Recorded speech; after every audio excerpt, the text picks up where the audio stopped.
xalayyaa du'aa baatee deema ture. Garuu hanga ergamootaa qulqulluu Miikaa'elii karaa irratti isatti dhufe Baariyaan nama jedhamu kanatti. Utunni xalayyaa du'aa baatee deemaa jiru ergamaan Waaqayyoo isatti dhufe. Maatiiwwan Waaqayyoo rakkina keenya keessatti, dhiphina keenya keessatti ergamaan Waaqayyoo hin dhufa. Ergamaan Waaqayyoo abdii keessan godhadhaa. Ati na gargaari jedhaa daboo kadhadhaa. Lubbuu isaa waan balleessu baatee deema xalayyaa. Garuu qulqulluu Miikaa'eliin karaa irratti isatti dhufe isa gargaare. Egaa maatiiwwan Waaqayyoo hunda keenya gargaara. Hangafa ergamootaa qulqulluu Miikaa'el dhukkuba keenya keessatti nu gargaara. Waan jireenya keenya dhiphisu, jireenya keenya yaaddeessu keessatti nu gargaara. Egaa eegumsi isaa hunda keenya faana ta'e hunda keenya wajjin haa ta'u. Raajaa Waaqayyoo kan ta'e Daani'elis Matsaafa Raajii Daani'el boqonnaa 10:13 irratti qulqulluun Miikaa'eliin na gargaaruudhaaf dhufe jedha. Ergamaan Waaqayyoo nu gargaaruudhaaf dhufa.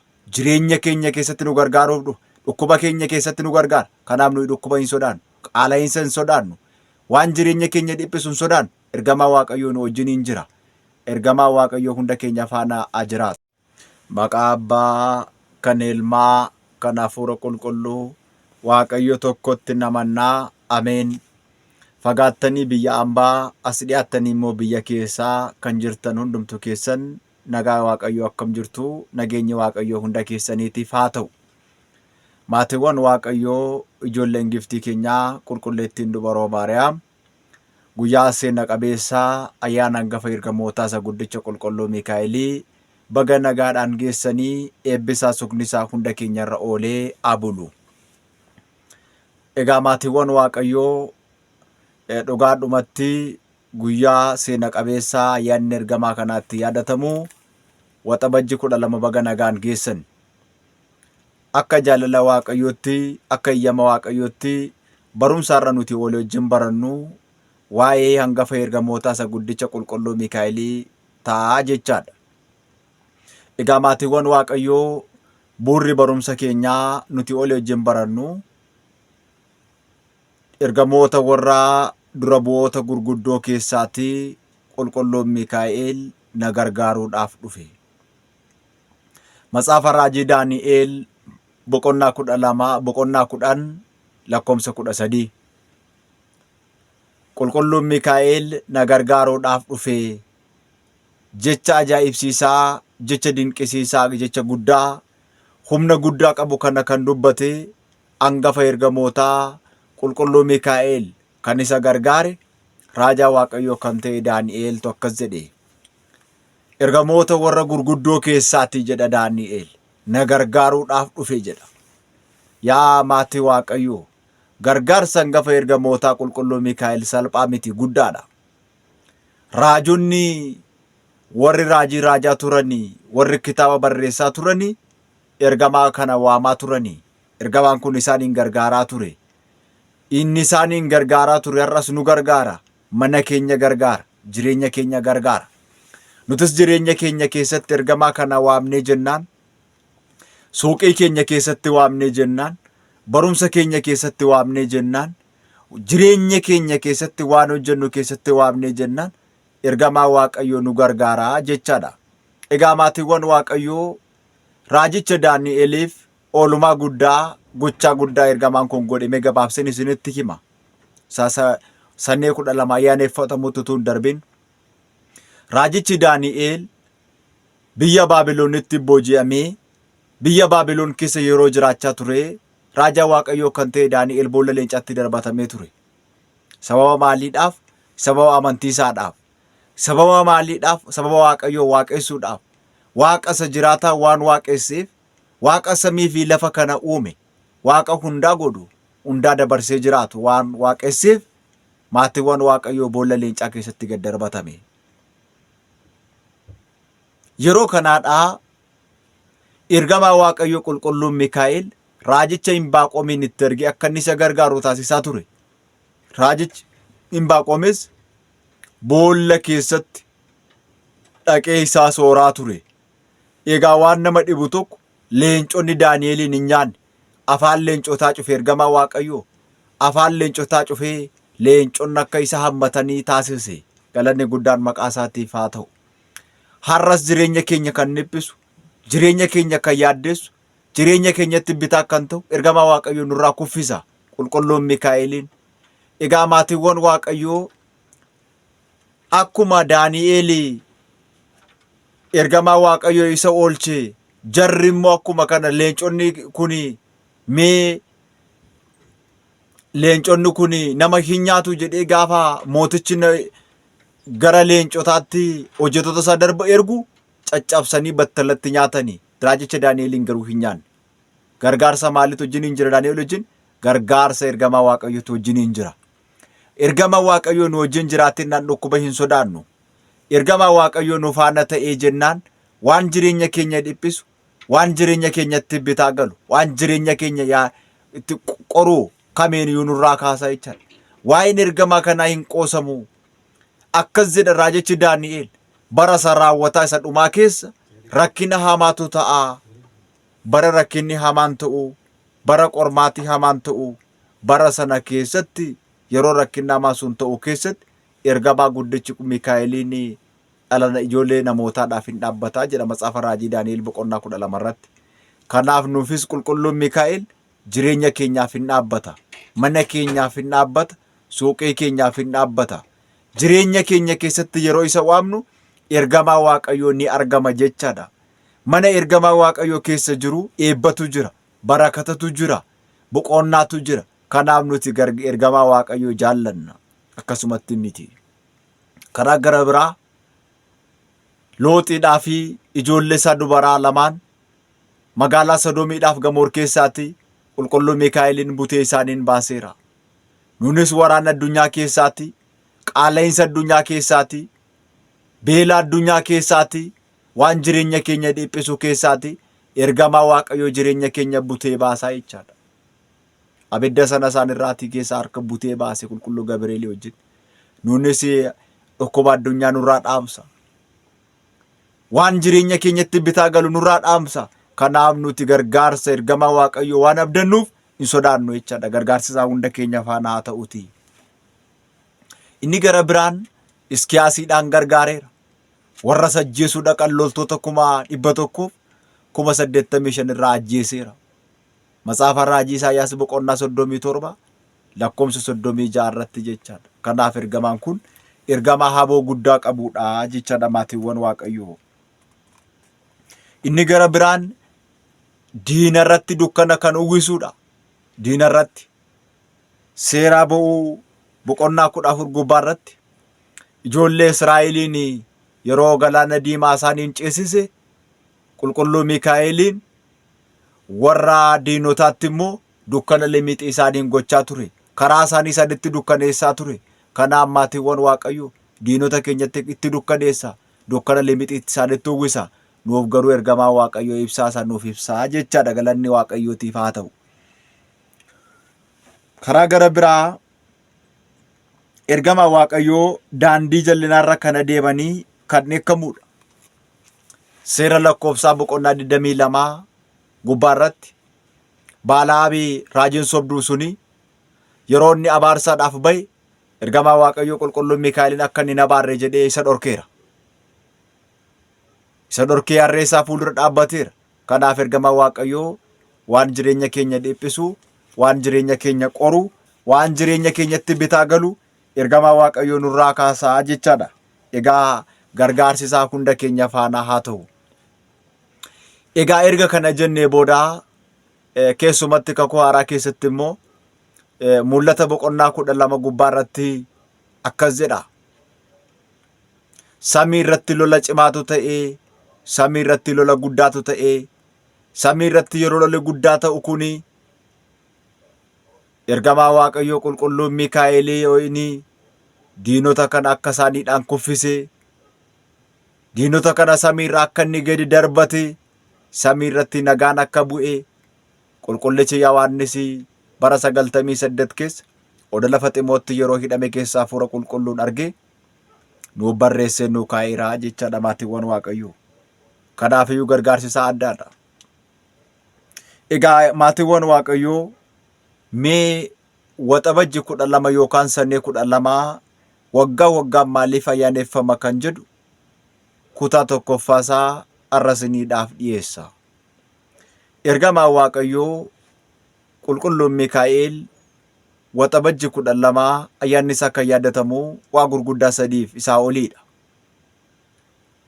Isaan keessaatii tokko sababa xalayaa du'aa, xalayaa badiisaa baari'aan namni jedhamu baadhatee deemaa tureef jireenyatti geddereef yaadatama. Seenichis akkas ture. Baari'aan namni jedhamu kun abbaansaa kiristiyaana ture. Abbaansaa hangafa ergamootaa isa guddicha qulqulluu Mikaa'eliidhaa baay'ee jaallata ture. Abbaansaa kunii haadhi manaan isaa ulfooftee utuu jirtuu akka carraa ta'e hin du'e, gaarummaadhaaf ta'e. Yeroo abbaan isaa irraa du'u mucaan kunii gara harmee isaatii keessatti hafee jira. Gaafa ni dhalatu qulqulluu Mikaa'eliif qulqulluu Gabri'eeliin raajiitti raajanii. Raajii ajaa'ibsiisaa, raajii dinqisiisaatti raajanii. Raajii maalii yoo jettanii mucaan kunii nama guddaa ta'a, nama jabaa ta'a, sooressa badhaadhaa naannoo kana jiru, ollaa kana jiru immoo hin dhaalaa jedhanii raajiitti raajanii. Akkuma jedhamee mucaan kunii hin guddate waggaa 10 ga'e. Seenaa kanaa sooressi badhaadhaa ollaa isaanii jiru hin dhaga'e. Gaafa dhaga'u maatiiwwan Waaqayyoo keessumatti maal godha seetanii harmee isaa rakkinni cimaan itti dhufee maallaqas dhabdee jennaan gargaarsa ishee fakkeessee warqee waqeeta 20 laatee fi mucaa kana immoo naaf kenni. Mucaa kana fuudheetan guddisaa. Mucaa kana fuudheen guddisaa. Ati immoo hoo jedhee kenneef. Mucaa kana garuu guddisuudhaaf jedhee miti ajjeesuudhaaf jedheeti. Garuu yoo Waaqayyo jedhe malee wanti tokkoyyuu wanti ta'u hin jiru. Hamaas ta'e gaariin maatiiwwan Waaqayyo yoo jedhe duwwaa ta'a. Namni nama miidhuu danda'a yeroodhaaf, garuu Waaqayyo bukkeetti yoo dhufe malee nama miidhu. Akka inni hin guddanneedhaaf hin ajjeesa jedhe. Garuu yoo Waaqayyo jedhe malee hin danda'amu. Yoo wayyama Waaqayyo ta'e malee, jaalala Waaqayyo yoo ta'e malee hin danda'amu. Nan ajjeesaa jedhe maatiiwwan Waaqayyo. Maaliif ajjeesuu filate? Maaliif du'a isaa barbaade? Yoo jettan maatiiwwan Waaqayyo guddaa waan jibbeef. Na dhaala jedhee waan sodaateef. Waa'ee jecha kanaa waan dhaga'eef. Namoonni baay'een gaafa nama miidhuu barbaadanii na caalaa, bor hojjetee na caalaa, bor sooromee na caalaa, bor nama guddaa ta'a jedhanii kan nama miidhan baay'eetu jiru har'as addunyaa keenya keessa. Warra akkasitti Waaqayyo itti dhufa. Waaqayyo isaanii miidha. Gaafa Waaqayyo isaanii miidhe miidhamsa hamaa miidhamu. Garuu hamma jiraattanitti hamma jiraannutti sagalee kana kan dhageessan marri biyya keessa ardii addunyaarra kan jirtan hundumtuuyyuu sagalee kana kan dhageessanii hamaa hin hojjetinaa.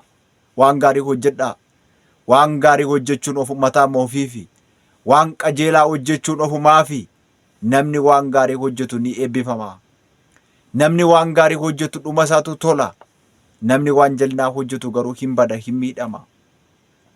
miidhama. Yeroo kanaa mucaa kana fuudhee isheedhaaf harmee isaaf warqee waqeeta 20 kenneefi saaxinii keessa kaa'ee qulfiitti qollifee bishaan irra darbatee buuse. Waaqayyo garuu bishaan irratti isa eege. Waan Waaqayyo dubbate soban tokko. Mucaan kun hin dhalataa sooressaa ollaa kana jiru hin dhaalaa jedhamee raajiin itti raajameera. Ergamaa Waaqayyootu dubbate. Waan ergamaa Waaqayyo dubbate sobi keessa hin jiru. Waan ergamaa Waaqayyo dubbatu dhugaadha. Kanaaf maatiiwwan Waaqayyo akkuma jedhame gaafa inni bishaan darbatu bishaan irratti Waaqayyo isa eege. Gaafa bishaan irratti Waaqayyo isa eegu dhaqee bishaan irratti biyya biraan dhaqee isa baase. Biyya biraan gaafa dhaqee yagguu isa baasu keessumatti galanni guddaan Waaqayyootiif haa ta'u. Namichi hoolaa tiksu tokko saaxinii inni keessa jiru sana argate. Gaafa banee ilaalu mucaa bareedaa, mucaa miidhagaa achi keessa jira. Galanni guddaan Waaqayyootiif haa ta'u. Waaqayyo wajjin jiraatanii jennaan, Waaqayyo nama faana ta'e jennaan yoo bishaan keessatti gad darbatamne bishaan keessatti nu faana jira. Yoo abidda keessatti darbatamne abidda keessatti nu faana jira. Yoo dhukkubsanne Waaqayyo nu wajjiniin jira. Yoo dhabne Waaqayyo nu wajjiniin jira. Ergamaa Waaqayyo nu wajjiniin jira. Hin sodaannu nuti. Ergamaa Waaqayyo nu eega. Ergamaan abbaansaa dhaabbachaa ture isa gargaare maatiiwwan Waaqayyo. Ergamaa abbaansaa isa dhaabbachaa fi ture. Ergamaa abbaansaa yaadachaa ture. Isaa wajjin ture. Har'as ergamaa Waaqayyo nu wajjiniin jira. Hin sodaannu.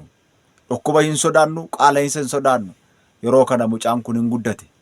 Yeroo kana namichi inni saaxinii irra keessaa itti qollafee bishaan irratti darbate sun akka carraa daldalaadhaaf biyya mucaan kun keessa jiraachaa jiru ga'e. Aduun gaafatti dhi'uus mana mucaan kun keessa bulu arge. Achi dhaqee bule. Yeroo kana mucaa kana baariyaan jedhanii waamu. Yeroo isaan waamanii mucaan kuni eessa jedhee gaafa seenaa isaa qoratu mucaan kana nama akkasiidha. Bishaan irraa argine qulfiitutti qollafamee jira. Maqaa isaas baariyaan jennee moggaasne. Baariyaan jechuun immoo bishaan irraa kan argame jechuudha jedhanii itti himan. Ammayyuu hin duune jedhe. Ammayyuu hin duune jedhe. Addunyaan kun du'a keenya barbaaddi. Addunyaan kun jiraachuu keenya hin barbaaddu. Addunyaan kun nu dhabamsiisuu barbaaddi. Addunyaan kun nu balleessuu barbaaddi. Ergamaa Waaqayyoo garuu nu gargaara. Du'a baariyaanidhaan gaafa argu mana namicha inni isa guddisee keessatti gaafa argu ammayyuu inni hin duune jedhe. Jarana du'a keenya kan barbaadan baay'eetu jiru. Garuu namoonni du'a keenya barbaadan jiraachuu keenya hin barbaanne miidhamsa namaa barbaadan Waaqayyo isaanii miidha. Miidhamsa namaan sodaatinaa. Waaqayyo miidhamuura namaan miidhamuu wayya. Namaa yoo miidhamanii Waaqatu nama gargaara. Waaqayyo miidhaman garuu maaltu nama gargaara? Kanaafuu jarana Waaqayyoon abdadhaa. Waaqayyoon abdadhaa, abdii keessan godhadhaa. Isa jabaa sana abdadhaa, isa cimaa abdadhaa.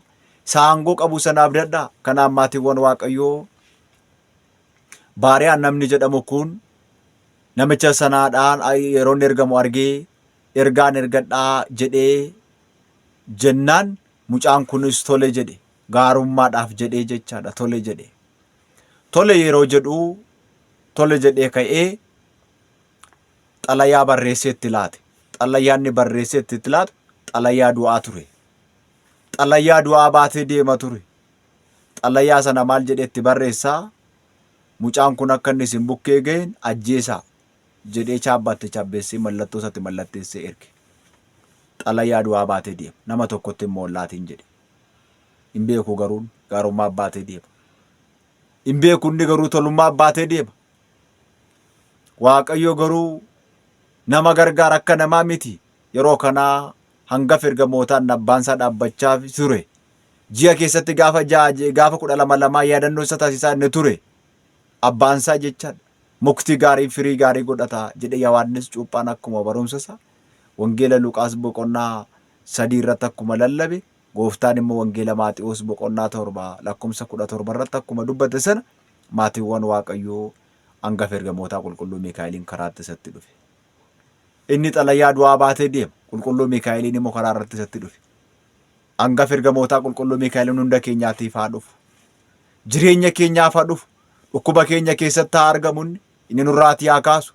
Waan jireenya keenya qoru, jireenya keenya dhiphisu Waaqni hangafa ergamootaa qulqulluu Mikaa'elii hunda keenya irraatii haa kaasu.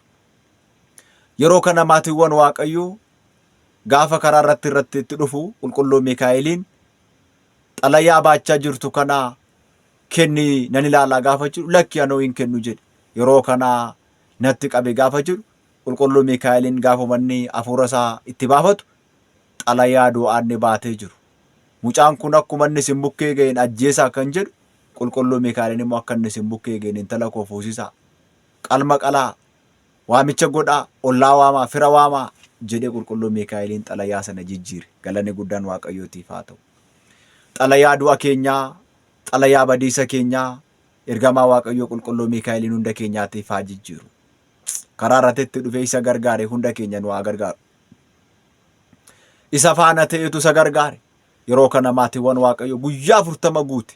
Guyyaa 40 gaafa guutu namichi hin gale. Namichi sooressi badhaadhaa mootiin kun gaafa galuu maal inni sirbanii jennaan taatee ta'e hundumaa gaafatti himan battala sanatti lafa dha'ee du'e. Galanni guddaan Waaqayyootiif haa ta'u. Cubbamoonni umuriin dheeratan karaatti hafu. Cubbamoonni umuriin dheeratan karaa irratti du'e. isa ajjeese waaqayyo. Maal anoo akkas hin turree, anoo akka inni isin bukkee ga'een ajjeesaan jedhee gaafa jedhu hin du'e, ani mana isaatti na deeman jette isheen isin duute. Qabeenya isaatti namne, lubbuu isaatti isa namne hin du'e. Garuu mucaan kun mana isaa dhaale, intala isaa fuudhe, ofii isaadhaan mucaan kun luba ta'ee boodar, luba ta'ee mana hangafa ergamootaa qulqulluu Miikaa'el illee ijaarsiseera. Mana hangafa ergamootaa isa guddicha qulqulluu Miikaa'el ijaarsiseera. Egaa maatiiwwan Waaqayyoo kan isa guddise yaadannoo qulqulluu Miikaa'elii taasisuudhaan, isinis yaadannoo qulqulluu Miikaa'elii taasisaa. Ogeessichi Solomoonii Matsaafa Keenyaa boqonnaa 10 lakkoofsa 6 irratti mataa qulqullootaa irra eebbatu jira jedha. 7 irratti immoo yaadannoo qulqullootaa gochuun eebba namaaf laataa jedha. Yaadannoo hangafa ergamoota isa guddicha qulqulluu Miikaa'elii gochuun eebba guddaa nuuf laata, jireenya guddaa nuuf laata. Hangafa ergamootaa inni guddichi qulqulluu Miikaa'el na gargaaruudhaaf dhufe. Hunda keenya gargaaree eegumsi isaa hunda keenya faana haa ta'u. Yeroo itti aanu immoo safetti fufnaa gargaarsa hangafa ergamootaa qulqulluu Miikaa'elii hunda keenya faana ta'ee nu haa gargaaru. Waan jireenya keenya dhiphisu, waan jireenya keenya qoru qulqulluu Miikaa'el nurraatti haa godaansisu. Eebbi suuqni isaa hunda keenya faana haa ta'u. Hunda caalaatti warra akkasitti walitti nu qabee mootummaa isa samii irratti Waaqayyo hunda keenya